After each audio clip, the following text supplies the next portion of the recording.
मित्रों, स्वागत है आपका आज की वीडियो में।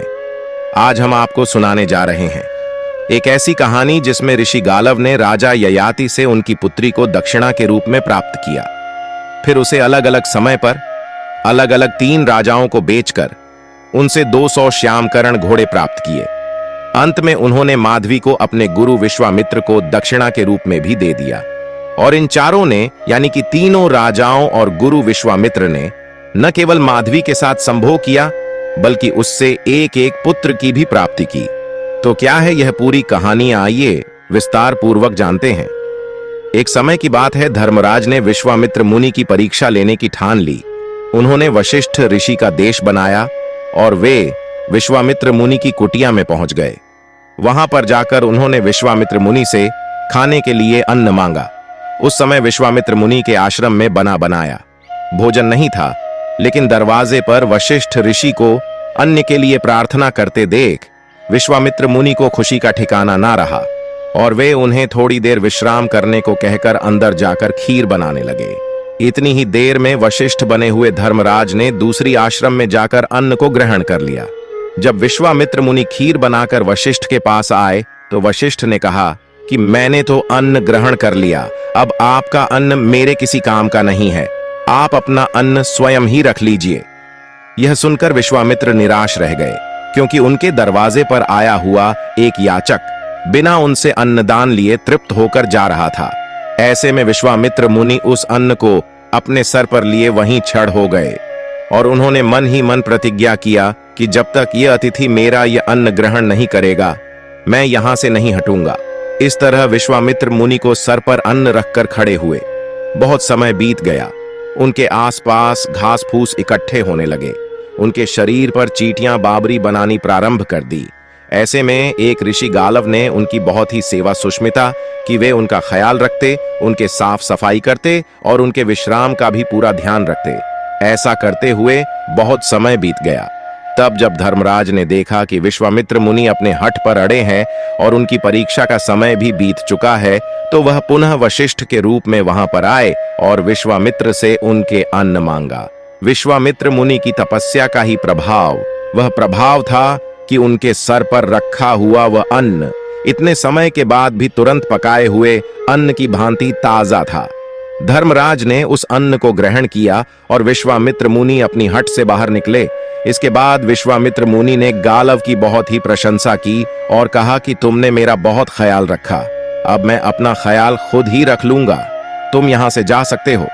जब विश्वामित्र मुनि ने गालव से कहा कि तुम यहां से जा सकते हो, तो गालव ने विश्वामित्र मुनि से गुरु दक्षिणा मांगने के लिए कहा। उन्होंने कहा कि जब तक आप मुझसे गुरु दक्षिणा नहीं मांगते हैं, तब तक मेरी सेवा सफल नहीं हो पाएगी। इस पर विश्वामित्र ने कहा कि मैं तुमसे प्रसन्न हूं, मैं तुम्हारी भक्ति को ही अपनी गुरु दक्षिणा समझता हूं, मुझे तुमसे कुछ नहीं चाहिए। लेकिन गालव जिद पर अड़ गए और हठ कभी भी भला नहीं करता है। गालव ऋषि के हठ के कारण विश्वामित्र मुनि को क्रोध आ गया और उन्होंने कहा कि हे गालव, यदि तुम मुझे कुछ देना ही चाहते हो तो मुझे 800 श्यामकरण घोड़े लाकर दो, यानी कि ऐसे घोड़े जिनका पूरा शरीर चंद्रमा के समान उजला हो लेकिन उनके कान काले हो। गालव ऋषि के पास धन तो था नहीं। उन्होंने सोचा था कि विश्वामित्र मुनि थोड़े से धन की मांग करेंगे और वे किसी राजा से मांग कर उस धन की पूर्ति कर देंगे, लेकिन विश्वामित्र मुनि ने उनसे ऐसी गुरु दक्षिणा मांग ली थी जो गालव के लिए देने लगभग असंभव थी। इसीलिए गालव चिंता में पड़ गए और उन्होंने भगवान विष्णु की पूजा अर्चना की। भगवान विष्णु उनकी पूजा अर्चना से प्रसन्न होकर उनके पास अपने वाहन गरुड़ देव को भेजा। गरुड़ देव ने गालव ऋषि के पास आकर उनसे उनके मन के संताप का कारण पूछा। तब गालव ऋषि ने प्रारंभ से लेकर अंत तक अपनी सारी कथा गरुड़ देवता को बता दी। गालव ऋषि के दुख को सुनकर गरुड़ देवता ने कहा कि मैं तुम्हें चारों दिशाओं का संपूर्ण रहस्य बताता हूं, उसके बाद तुम मुझे जहां कहोगे मैं तुम्हें वहां पहुंचा दूंगा और तुम अपने मनोवांछित फल की प्राप्ति कर लेना। इसके बाद गरुड़ देवता ने पूर्व, पश्चिम, उत्तर और दक्षिण के संपूर्ण रहस्य गालव ऋषि को बताएं। यह सब सुनने के बाद गालव ऋषि ने पूर्व दिशा में जाने का निश्चय किया और वह गरुड़ देव की पीठ पर बैठकर पूर्व दिशा की ओर उधर दल से चले। गरुण अपने बेग में इतनी अधिक थे कि उनके पीठ पर बैठे हुए गालव ऋषि के शरीर में आग लगने लगी। उन्होंने गरुण से प्रार्थना किया कि अपने बेग को कम करें, नहीं तो मैं मर जाऊंगा और आप पर ब्रह्म हत्या का पाप लगेगा। इतना सुनकर गरुड़ देव वहीं एक पास के पर्वत पर विश्राम करने के लिए उतर गए। उस पर्वत का नाम वृषभ पर्वत था। वृषभ पर्वत पर एक शांडिल्नी नामक ब्राह्मणी रहा करती थी। जब वहां पर उसने दो अतिथियों को देखा तो उन्होंने उन दोनों का बड़ा ही स्वागत और सत्कार किया। थोड़ी देर के बाद उन दोनों को नींद लग गई और 2 ही घड़ी के पश्चात जब उनकी नींद खुली तो गरुड़ देवता के पंख ही नहीं थे, फिर पंखीन हो गए थे। तब गालव ऋषि ने उनसे पूछा कि यह क्या हुआ? तो गरुड़ देवता ने कहा कि मेरे मन में यह विचार आ रहा था कि मैं इस ब्राह्मणी को, जो कि निर्जन स्थान पर रहती हैं, अपने लोक विष्णु लोक में पहुंचा दो शायद। इसीलिए ब्राह्मणी के तपस्या के प्रभाव से मेरे मन में आए इस विचार के कारण मेरे पंख गल गए हैं। तब ब्राह्मणी ने कहा कि तुम सही कहते हो, यह मेरा स्थान है और जो कि तुमने मुझसे बिना पूछे ही यहां से हटाने का विचार किया था। हालांकि कि तुम्हारे मन का जो विचार था वह तुम मुझे विष्णु लोक प्रदान करना चाहते थे, लेकिन फिर भी तुमने मेरी इच्छा का सम्मान नहीं किया, मुझसे नहीं पूछा, इसलिए तुम्हारे पंख गल गए। अब मैं तुम्हारे पंखों को वापस तुम्हें प्रदान करती हूं। तुम दोनों ययाति के पास जाओ, वह तुम्हारी मनोकामना की पूर्ति कर सकते हैं। ब्रह्माणी की बात सुनकर और गरुड़ अपने पंख को वापस पाकर गालव ऋषि के साथ ययाति के पास गए। ययाति ने उन दोनों की खूब सेवा की और उनसे उनके आने का कारण पूछा। तब गरुड़ ने बताया कि यह गालव ऋषि है, जो अपने गुरु भक्ति के लिए बड़े प्रसिद्ध है, लेकिन इनके हठ के कारण इनके गुरु ने इनसे ऐसी गुरु दक्षिणा मांग ली है जो यह पूरी करने में असमर्थ है। लेकिन इस पृथ्वी पर आपसे बड़ा कोई सम्राट नहीं है। अगर आप चाहते हैं तो गालव ऋषि अपने गुरु दक्षिणा को अवश्य पूरी करेंगे। तब ययाति ने उनसे गुरु दक्षिणा के बारे में पूछा। इस पर गरुड़ देवता ने बताया कि गालव ऋषि को 800 श्यामकरण घोड़े चाहिए।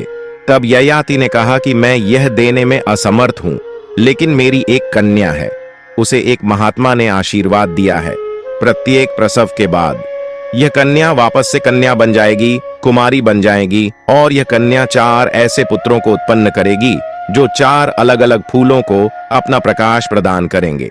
मैं गालव ऋषि को अपनी यह कन्या, जिसका नाम माधवी है, प्रदान करता हूं और गालव ऋषि उसे ले जाकर किसी भी ऐसे राजा को दान में दे दें जिसके पास 800 श्यामकरण घोड़े हों, तो यह अपने गुरु दक्षिणा को पूरी कर सकते हैं। गालव ऋषि को भी यह बात पसंद आ गई और उन्होंने ययाति से उनकी पुत्री माधवी को ले लिया। लेकिन कथा में आगे बढ़ने से पहले सबसे एक छोटा सा अनुरोध है कि आप इस वीडियो को लाइक करके हमारे चैनल को सब्सक्राइब कर दीजिए। इसमें आपका तो 2 से 3 सेकंड का समय लगेगा, लेकिन इससे हमारा चैनल जीवन गति पाएगा और सनातन के लिए किया जा रहा हमारा प्रयास अधिक लोगों तक पहुंच सकेगा। तो हम आपसे इतनी अपेक्षा तो कर ही सकते हैं। अब आइए कथा पर वापस लौटते हैं। माधवी को अपने साथ लेकर गालव ऋषि अयोध्या के राजा हरियश्व के पास गए और वहां पर जाकर उन्होंने उनसे कहा कि हे राजन, तुम इस स्त्री को अपने पास रखो और मुझे इसके बदले में 800 श्यामकरण घोड़े दे दो। मैं अपने गुरु के गुरु दक्षिणा को पूरी करना चाहता हूं। इस पर हरियश्व ने कहा कि यह लड़की बहुत ही सुंदर है, इसमें वह सभी गुण हैं जो एक कन्या में होने चाहिए। हे ब्राह्मण, इस कन्या 6 अंग जो ऊंचे होने चाहिए ऊंचे हैं, 5 अंग जो सूक्ष्म होने चाहिए सूक्ष्म है, 3 अंग जो गंभीर होने चाहिए गंभीर हैं, तथा इसके 5 अंग रक्त वर्ण के हैं, 2 नितंब, 2 जांघें, ललाट और नासिका, यह 6 अंग ऊंचे हैं। उंगलियों के पर्व के सोमनाथ और त्वचा, यह 5 अंग सूक्ष्म है। स्वर अंतरण तथा नाभि, यह 3 गंभीर कहे जा सकते हैं, तथा हथेली पैरों के तलवे, दक्षिण नेत्र प्रांत एवं वामन नेत्र प्रांत तथा नग 5 अंग रक्त वर्ण के हैं। मैं इस कन्या को अवश्य ही प्राप्त करना चाहूंगा। लेकिन हे ब्राह्मण, मेरे साथ समस्या यह है कि मेरे पास केवल 200 श्यामकरण घोड़े हैं। मैं 800 घोड़े आपको नहीं प्रदान कर सकता हूं। गालव ऋषि यह सुनकर चिंतित हो गए। तब माधवी ने कहा कि आपको मेरे पिता ने मुझको दान दिया है, इसलिए मेरा कर्तव्य है कि मैं आपके गुरु दक्षिणा के शर्त को पूरी कर सकूं। हे ऋषि, आप मुझे इस राजा को देखकर 200 श्यामकरण घोड़े प्राप्त कर लीजिए। जब मैं इस राजा के साथ रहते हुए एक पुत्र को उत्पन्न कर लूंगी तो वापस महर्षि के आशीर्वाद से मैं कन्या हो जाऊंगी। फिर आप राजा से मुझे ले लेना हो और किसी दूसरे राजा को सौंप देना जिसके पास बाकी बचे हुए श्यामकरण घोड़े हों। गालव ऋषि ने राजा हरियस्व को यह शर्त बताई। राजा हरियस्व को यह शर्त मंजूर हो गई और उन्होंने माधवी को 200 घोड़े के बदले में स्वीकार कर लिया और इस प्रकार बहुत काल तक उसके साथ रमण करते हुए उन्होंने माधवी से एक पुत्र को उत्पन्न किया जिसका नाम वासुमना था। पुत्र के उत्पन्न होते ही माधवी पुनः कन्या बन गई और गालव ऋषि उसे लेकर काशी के राजा देवोदास के पास गए। देवदास ने भी ऐसी ही बातें कहीं और उसने भी 200 श्यामकरण घोड़े के बदले माधवी को अपने पास रखा, उसके साथ संभोग किया और उसे रतन नामक पुत्र उत्पन्न किया। तत्पश्चात गालव ऋषि पुनः माधवी को लेकर भोजनगर के राजा उसेनर के पास गए और वहां भी 200 श्यामकरण घोड़े लेने के बाद उन्होंने माधुरी को उसेनर को सौंप दिया। उसेनर ने माधवी के साथ रमण करते हुए सीवी नामक पुत्र को प्राप्त किया। इसके बाद जब माधवी पुनः कन्या बन गई तो गालव ऋषि 200 बचे हुए श्यामकरण घोड़े की तलाश में दूसरे राजाओं की तरफ जाने लगे, लेकिन कोई भी राजा 200 श्यामकरण घोड़े प्रदान नहीं कर रहा था। तब गालव ऋषि बहुत ही उदास हुए।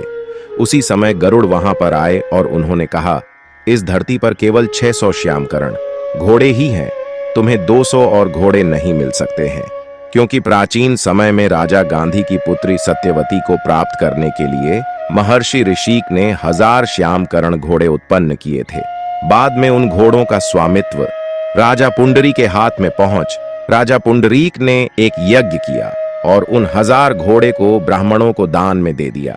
उन ब्राह्मणों से 600 घोड़े तो यह 3 राजाओं ने खरीद लिए। बाकी के 400 घोड़े विदस्तर नदी को पार करते हुए उसकी तेज धार में बह गए।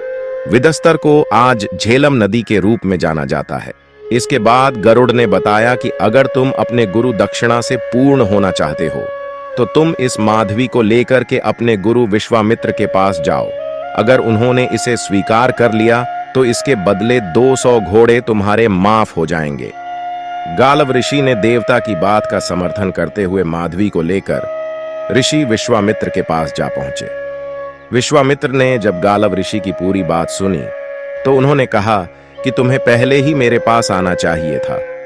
मैं इसके बदले तुम्हारे 800 घोड़े के गुरु दक्षिणा को माफ कर देता और मैं स्वयं ही 4 पुत्र उत्पन्न करता।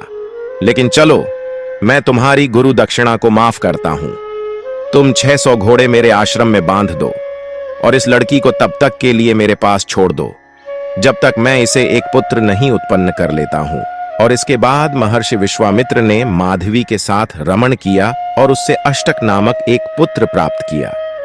जब विश्वामित्र मुनि को पुत्र रत्न की प्राप्ति हो गई तो माधवी महर्षि के आशीर्वाद से पुनः कन्या बन गई। तब गालव ऋषि ने माधवी को लेकर वापस उसके पिता ययाति को दे दिया। तत्पश्चात ययाति ने अपनी पुत्री चौकी कन्या बन चुकी थी उस माधवी के विवाह के लिए स्वयंवर का आयोजन किया। लेकिन माधवी ने अपने इसी जीवन काल में अलग अलग राजाओं के साथ रहते हुए और यहां तक कि मुनि विश्वामित्र के साथ रहते हुए भी पुरुषों की नियति को और उनके चरित्र को देख लिया था। वह नहीं चाहती थी कि उसका विवाह हो और इसीलिए स्वयंवर में उसने तप को अपना पति चुन लिया और घने जंगल में जाकर तपस्या करते हुए एक तपस्विनी की भांति अपना जीवन बिताने लगी। तो यह थी महाभारत के उद्योग पर्व से ऋषि गालव